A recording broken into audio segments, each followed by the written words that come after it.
À la une de ce journal, le Premier ministre reçoit une délégation de l'Union européenne avec laquelle il va discuter des opportunités de coopération et des perspectives de partenariat entre notre pays et l'UE.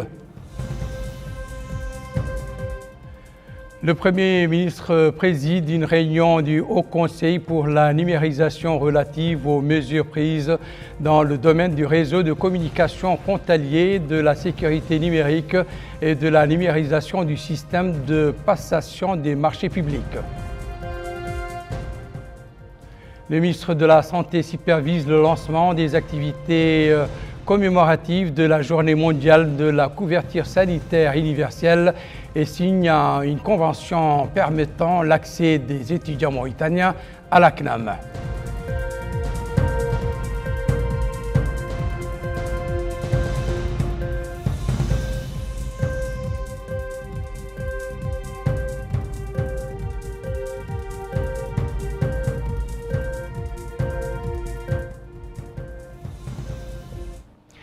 Mesdames, Messieurs, bonsoir et bienvenue à cette édition du journal. Le Premier ministre Mortar Ould Djaï a reçu ce matin à Nouakchott une importante délégation de l'Union européenne conduite par M. Joseph Sikela, commissaire de l'Union européenne pour les partenariats internationaux. Au cours de la réunion, ils ont examiné les opportunités et les perspectives de coopération et de partenariat entre la Mauritanie et l'UE et les moyens de les renforcer et de les développer. La réunion s'est déroulée en présence du ministre de l'Économie et des Finances, Sid Ahmed Ould Bou, du directeur du cabinet du Premier ministre, Cheikh Ould Zeidan, de l'ambassadeur de Mauritanie à Bruxelles, Mohamed Mahmoud Ould Brahim Khalil, du chargé de mission à la primature, Mohamed Lemine Ould Raqani, et du conseiller du Premier ministre chargé de l'économie et des finances, Mohamed Lemine Ould Hamadi.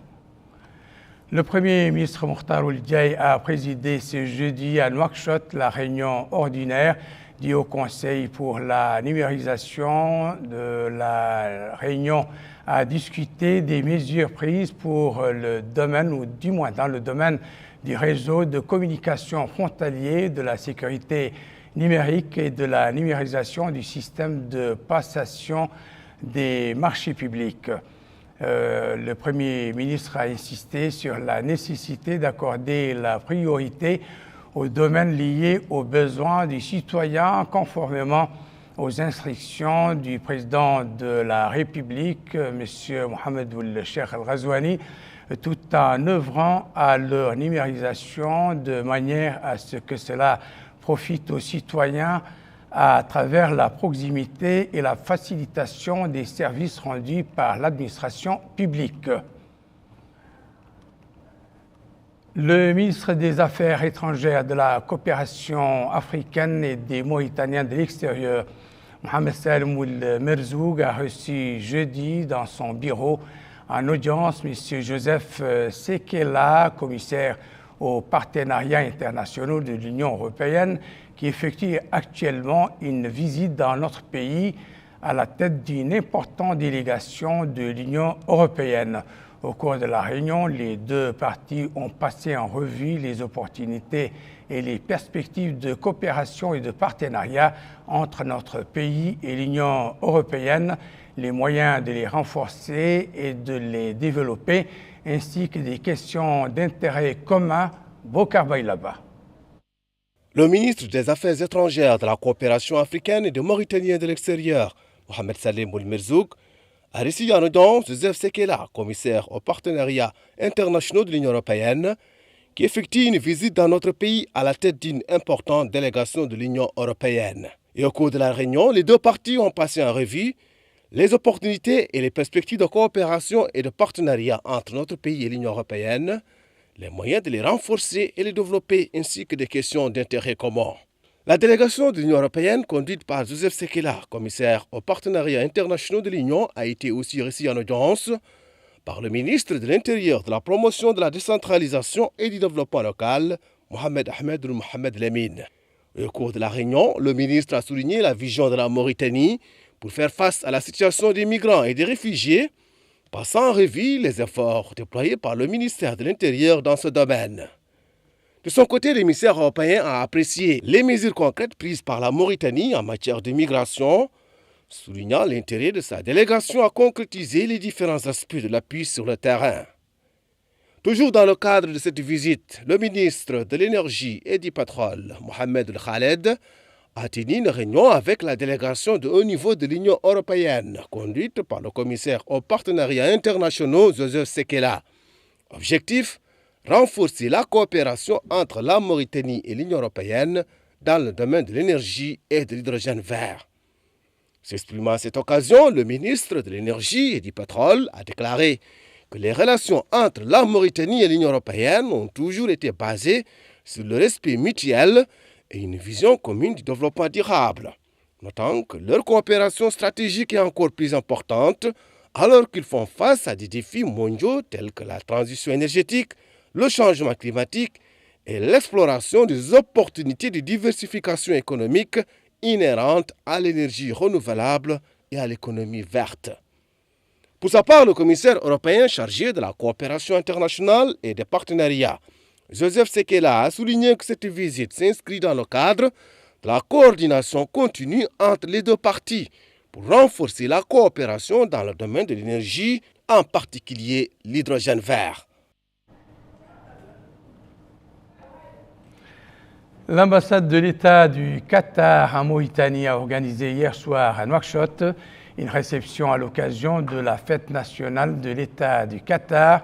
Le gouvernement était représenté par le ministre des Affaires étrangères, de la coopération africaine et des Mauritaniens de l'extérieur, Mohamed Salem Ould Merzoug, le ministre du Pétrole et de l'Énergie, Mohamed Ould Khaled, le conseiller du Premier ministre chargé de la communication, Sidi Abdallah Mohamed Lemine Salik, et l'ambassadeur secrétaire général du ministère des Affaires étrangères, de la coopération africaine et des Mauritaniens de l'extérieur, Bal Mohamed Lehbib.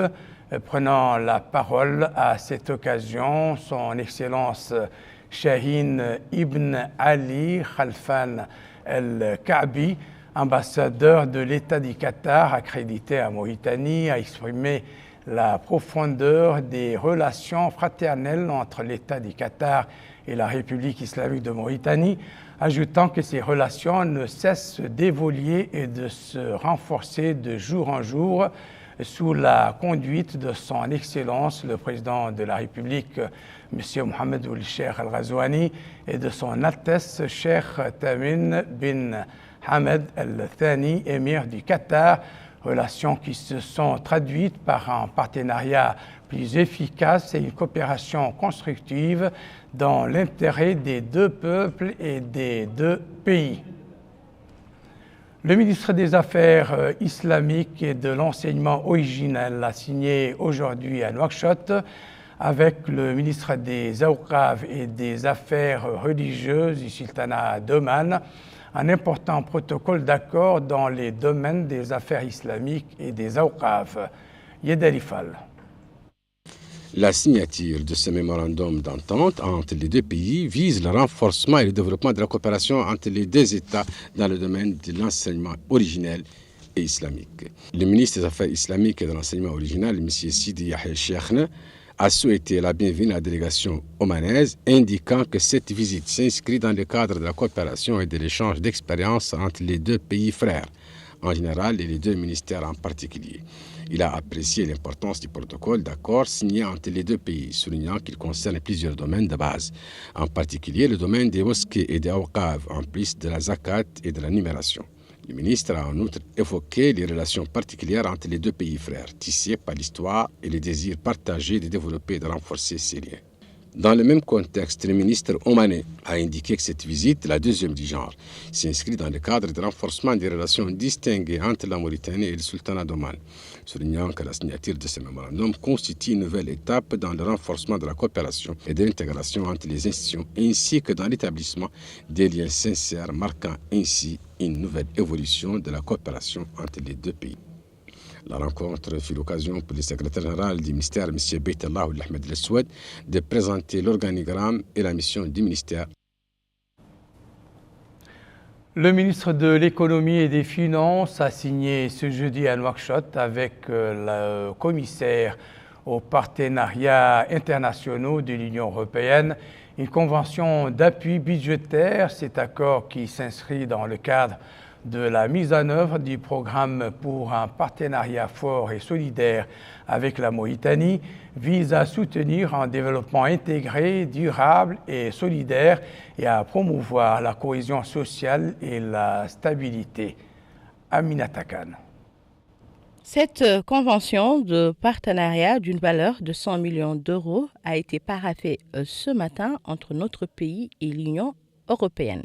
L'accord va permettre de soutenir un développement intégré, durable et solidaire en plus de la promotion de la cohésion sociale.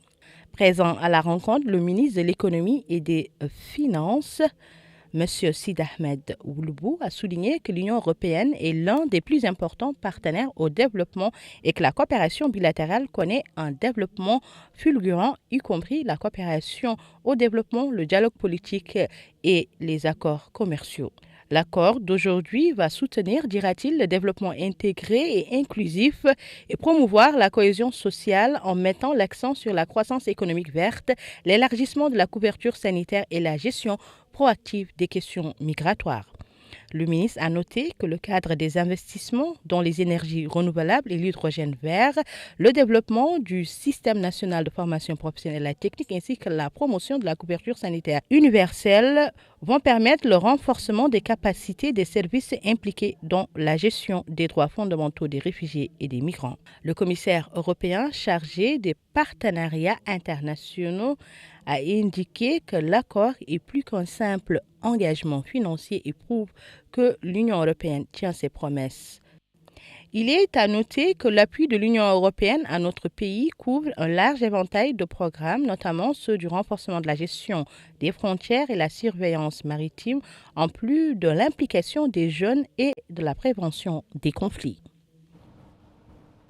Le ministre de la Santé a supervisé en compagnie de plusieurs membres du gouvernement le lancement des activités commémoratives de la Journée mondiale de la couverture sanitaire universelle.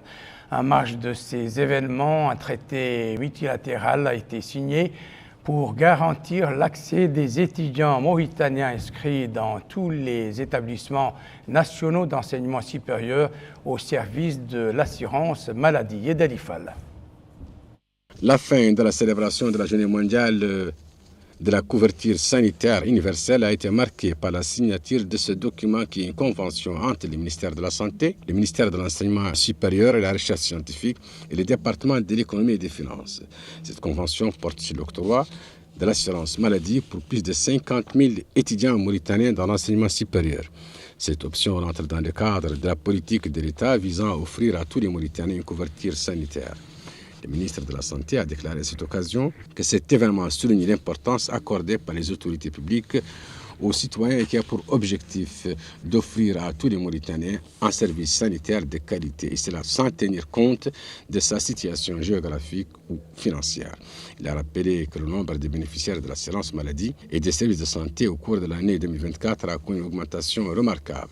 De son côté, le ministre de l'Enseignement supérieur et de la Recherche scientifique a déclaré que cet accord permettra aux bénéficiaires que sont les étudiants de profiter de cette facilité. La signature de cette convention coïncide avec l'accès des ascendants directs du principal assuré au régime de l'assurance maladie. L'occasion pour le directeur général de la CNAM de rappeler que le nombre des assurés de la CNAM a connu une hausse sans précédent et de revenir sur l'importance d'une telle décision. La cérémonie a été marquée par une présentation de la Caisse nationale d'assurance maladie et ses différentes interventions.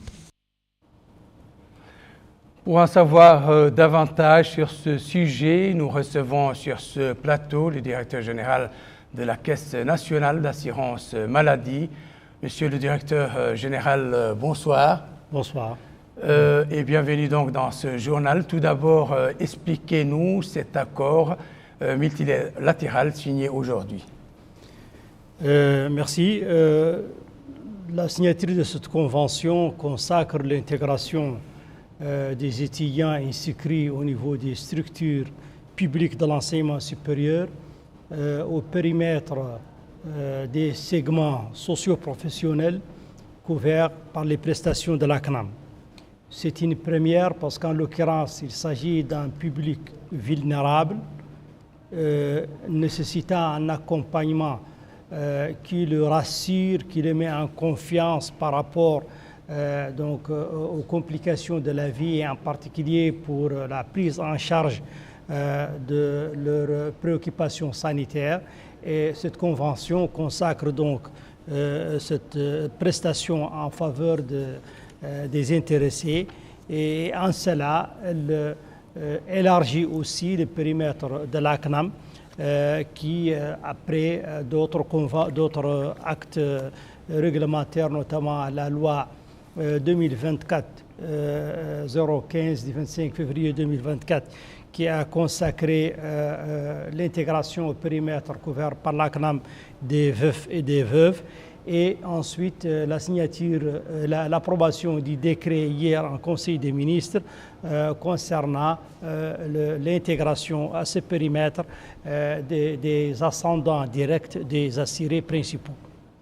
Est-ce que, Monsieur le DG, cette extension progressive de l'assurance maladie couvre également les parents des assurés?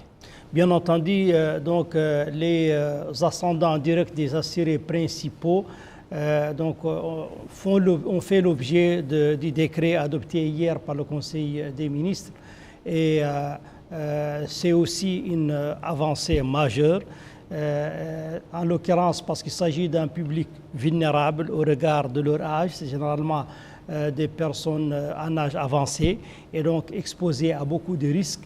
Leur intégration au périmètre couvert par la CNAM leur permet donc une couverture sanitaire rassurante et d'autant plus qu'elle est facilement accessible au regard de la facilité des formalités administratives et aussi de l'accessibilité financière qui est très limitée parce qu'en l'occurrence, elle a été fixée à 1,5% par rapport aux contributions versées actuellement par les assurés principaux.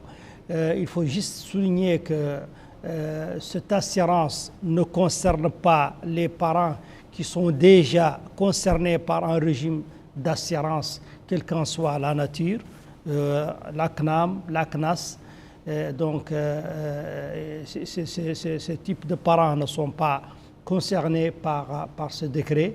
Deuxièmement, il faut préciser que toutes les formalités administratives requises pour l'intégration de ces parents ascendants relèvent de la responsabilité de l'assuré principal. Parce qu'en l'occurrence, il s'agit d'un choix personnel qu'il aura émis par rapport à cela.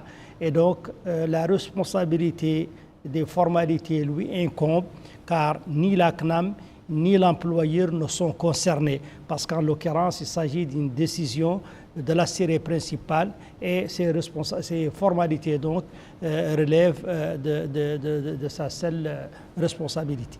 Merci pour toutes ces explications. Je rappelle que vous êtes M. Mohamed Mahmoud Oul-Java, directeur général de la CNAM. Nouakchott a accueilli une réunion ministérielle de coordination entre notre pays et le Sénégal sur le grand projet gazier Ahmeyim. Cette rencontre s'inscrit dans le cadre de la concertation entre les deux pays sur les modalités de valorisation de ce projet commun. Un reportage de Bokar Bailaba.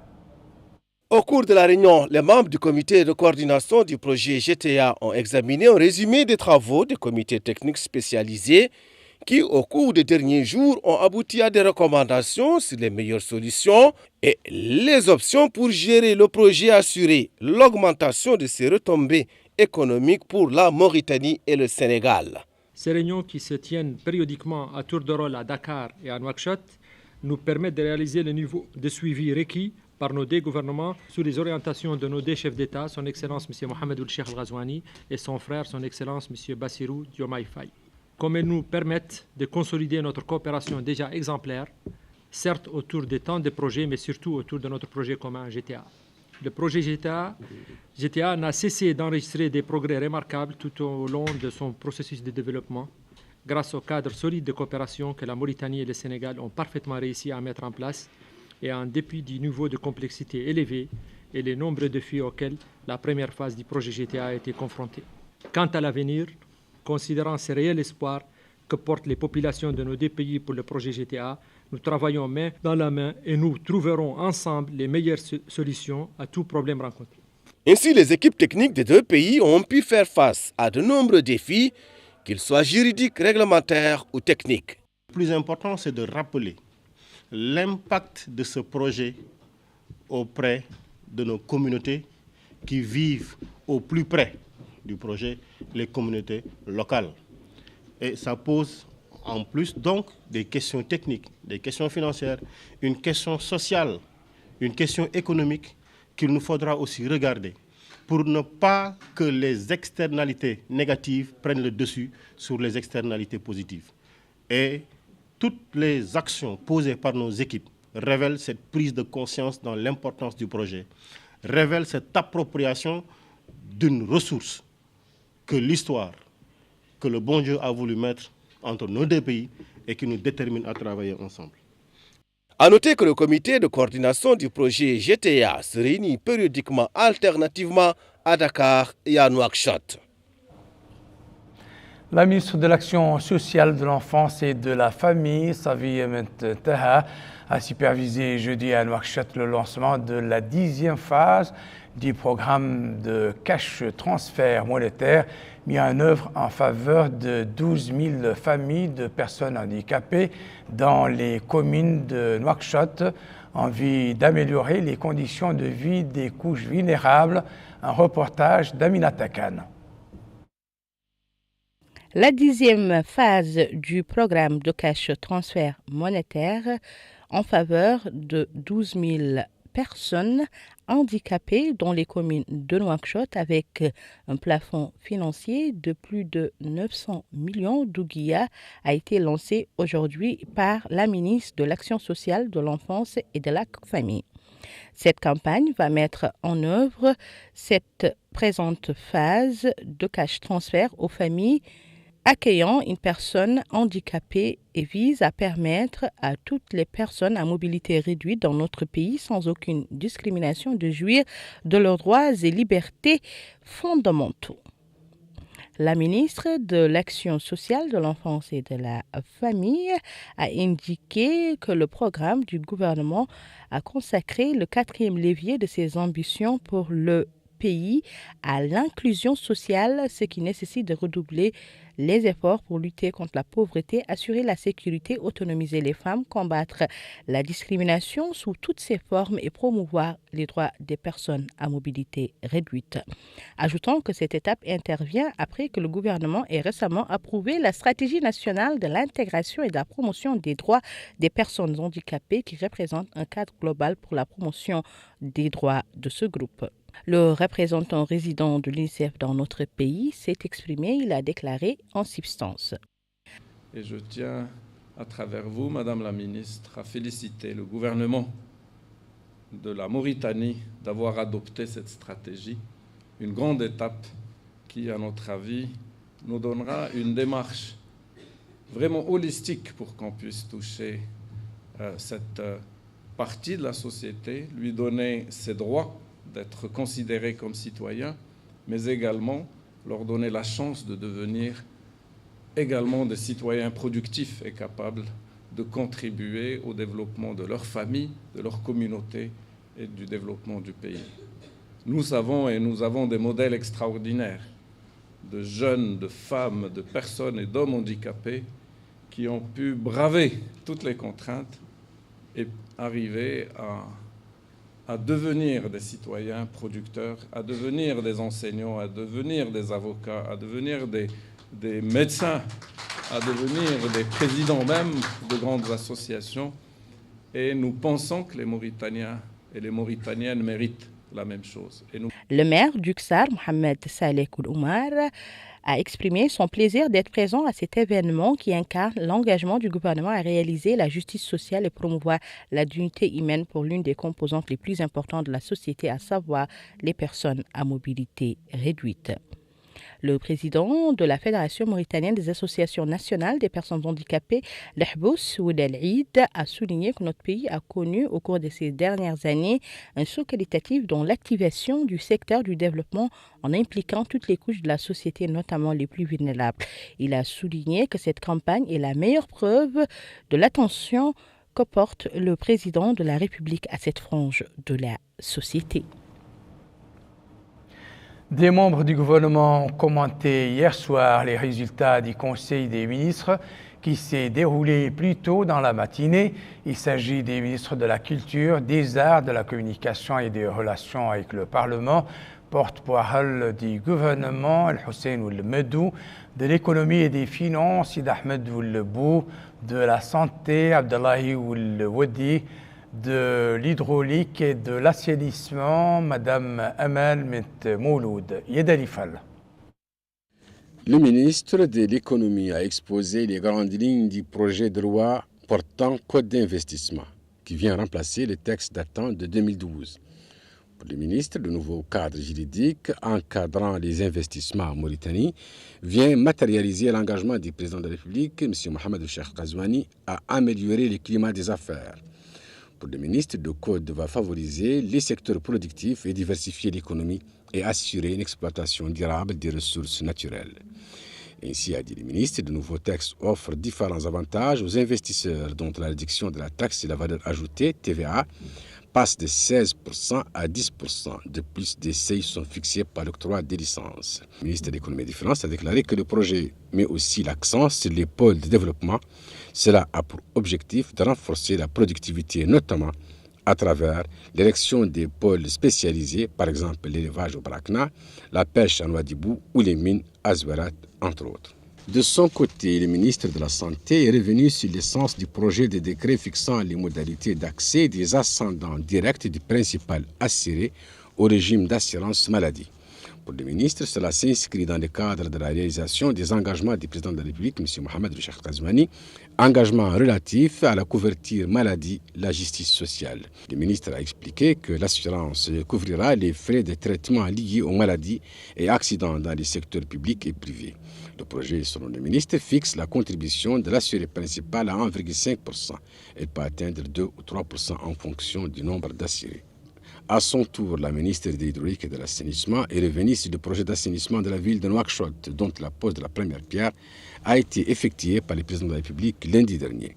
Elle a indiqué que le projet, qui s'étale sur 45 mois, est financé intégralement par l'État mauritanien, à hauteur de 177 millions de dollars américains. Pour la ministre, ce projet vient au moment où la capitale fait face à une situation difficile, marquée par l'absence d'un système d'assainissement en adéquation avec la démographie et son expansion géographique. La première phase du projet comporte 3 pôles, couvrira la wilaya Nouakchott-Ouest et les zones des communes de Tayert et El-Mina. Elle a souligné que cette priorité résulte des diagnostics, notant que l'action dans ces communes permettra de venir à bout d'une bonne partie de la problématique au niveau de Nouakchott. La ministre a précisé qu'une société chinoise a remporté l'appel d'offres international qui a été lancé et géré de manière transparente. Elle a assuré que les travaux seront achevés dans les délais impartis sous la supervision des bureaux de suivi répétés au niveau international ainsi que les services de l'État. Pour sa part, le porte-parole du gouvernement a indiqué que la dernière édition du Festival des cités du patrimoine qui s'est déroulée à Chinguitti a vu la participation de 212 personnalités, ouvrant ainsi de nouvelles perspectives de partenariat et de coopération entre la Mauritanie et les institutions internationales concernant le patrimoine, la culture, tels que l'UNESCO, l'ISESCO, l'ALESCO. Il a estimé que le succès de cette édition témoigne du soutien indéfectible du gouvernement au festival et au patrimoine. Il a d'ailleurs noté que les perspectives sont prometteuses, notamment avec l'engagement de l'UNESCO à restaurer l'ancienne mosquée de la ville de Chinguitti. En outre, le porte-parole du gouvernement a affirmé que le festival est devenu un sommet culturel et scientifique sans précédent, marqué par la publication de 11 ouvrages mauritaniens et l'organisation de 40 conférences culturelles animées par des chercheurs internationaux. Le ministre a également précisé que le festival ne s'est pas limité aux aspects culturels et scientifiques, mais a également touché le volet développement. Dans ce sens, il a souligné que l'isolement de la ville a été rompu de manière définitive et que de nombreux projets de développement et de services ont été mis en œuvre. La Commission des finances de l'Assemblée nationale l'a examiné au cours de sa réunion d'aujourd'hui, tenue sous la présidence d'Ali Mamadou Kane, président de la Commission, le budget du ministère de la Culture, des Arts, de la Communication et des Relations avec le Parlement dans le cadre du projet de loi de finances de l'État pour l'année 2025. La Commission a suivi une présentation du ministre dans laquelle il a mis en évidence les postes budgétaires et les domaines de dépenses de son secteur.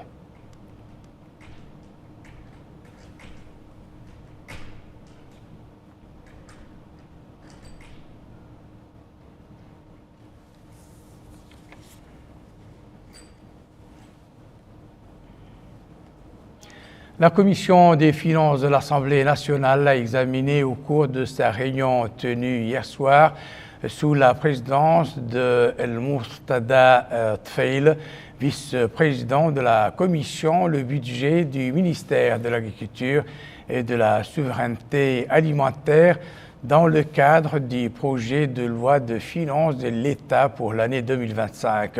Au cours de la réunion, la Commission a suivi une présentation du ministre dans laquelle il a mis en évidence les postes budgétaires et les domaines de dépenses de son secteur. Le budget du ministère de l'Agriculture et de la Souveraineté alimentaire s'élève à 4 587 894 259 ouguiyas. Le ministère des Mines et de l'Industrie a lancé ce jeudi à Nouakchott, en collaboration avec l'Organisation africaine de la propriété intellectuelle, un forum sur l'évaluation et l'examen des études soumises par le projet sur les droits de propriété intellectuelle et l'innovation en Afrique en vue de l'enregistrement de l'indication géographique des œufs d'Imragen, œufs de poisson séchés. L'atelier vise à valoriser et à encourager le travail dans le domaine des transferts industriels d'œufs de baleine et de l'amélioration de la demande de ce produit. Un reportage de Bokar Baylaba. L'objectif de la rencontre est de valoriser et encourager le travail dans le domaine des transferts industriels de la poutargue et l'amélioration ainsi que la demande de ce produit, que ce soit au niveau national qu'international. L'occasion pour le directeur de la propriété industrielle au ministère des Mines et de l'Industrie, Mohamed El Moustapha, de souligner que notre pays possède des plages s'étendant sur plus de 700 km et d'un climat doux qui offre un environnement propice, un milieu idéal pour la reproduction des poissons et un refuge sécurisé pour toute la vie marine en raison de ses caractéristiques. Il a indiqué que le département de l'industrie développe des stratégies d'innovation axées sur l'amélioration des méthodes de production. Ainsi, la poutargue est un produit ayant bénéficié de nombreuses initiatives visant à le valoriser sur le plan culturel, environnemental et économique. L'un des premiers engagements pris par le projet Fripi de son arrivée a été d'accompagner ces produits vers une reconnaissance afin qu'ils servent d'exemple pour d'autres produits mauritaniens qui pourraient être inscrits comme IG. Nous avons souhaité rechercher à quelles conditions la poutargue pouvait fonctionner efficacement en tant qu'IG. Pour ce faire, il faut soigner la demande d'enregistrement qui comporte un cahier de charges, c'est-à-dire les règles d'usage du nom qui doivent être collectivement négociées entre les productrices et respectées par elles. La place de notre pays dans le domaine halieutique a été mise en exergue lors de la rencontre. Je me suis rendu compte à quel point la Mauritanie est un pays riche en ressources naturelles. Il me parlait de ce que c'est un pays qui a 700 km de côte, ce qui est extraordinaire. Il y a beaucoup de richesses. Et pourquoi j'insiste sur ce point? Parce que ce qui nous réunit aujourd'hui et demain, c'est de valoriser ces richesses-là. et de valoriser le travail des populations mauritaniennes autour des produits spécifiques. Pour rappel, le terme indicateur géographique est un concept qui a une certaine origine géographique et des avantages ou une réputation attribuable principalement à cette origine. La Commission nationale pour l'éducation, la culture et la science a organisé en collaboration avec l'Union des écrivains mauritaniens une cérémonie à l'occasion de la Journée internationale de la langue arabe, au cours de laquelle un documentaire a été projeté mettant en lumière le statut mondial de la langue arabe. Le secrétaire général de la Commission nationale pour l'éducation, la culture et la science, Mohamed Sidi Abdallah, a déclaré que chacun doit servir la langue arabe afin de protéger les considérations établies par les textes. De son côté, le président du Conseil de la langue arabe, El Khalil Ould Nahwi, a déclaré que ce symposium s'inscrit dans le cadre de la célébration de la langue arabe en tant que langue universelle. La Ligue mauritanienne de lutte contre la tuberculose et le sida, organisée ce jeudi à Nouakchott, un atelier de sensibilisation pour mettre en lumière les dangers du tabagisme et de son commerce illégal. Le directeur général adjoint de la santé publique, Mokhtar Mkhaytir, a indiqué que l'usage du tabac représente un danger réel pour la santé publique. Dans ce contexte, le gouvernement, je le rappelle, a adopté une loi visant à lutter contre la propagation du tabac et ses dérivés. À présent, le rappel des principaux titres de cette édition. Le Premier ministre reçoit une délégation de l'Union européenne avec laquelle il discute des opportunités de coopération et de perspectives de partenariat entre notre pays et l'UE. Le Premier ministre préside une réunion du Haut Conseil pour la numérisation relative aux mesures prises dans le domaine du réseau de communication frontalier, de la sécurité numérique et de la numérisation du système de passation des marchés publics. Le ministre de la Santé supervise le lancement des activités commémoratives de la Journée mondiale de la couverture sanitaire universelle et signe une convention permettant l'accès des étudiants mauritaniens à la CNAM. C'est la fin de cette édition. Merci pour votre attention. Excellent moment avec le reste des programmes d'Île Mauritania. Au revoir.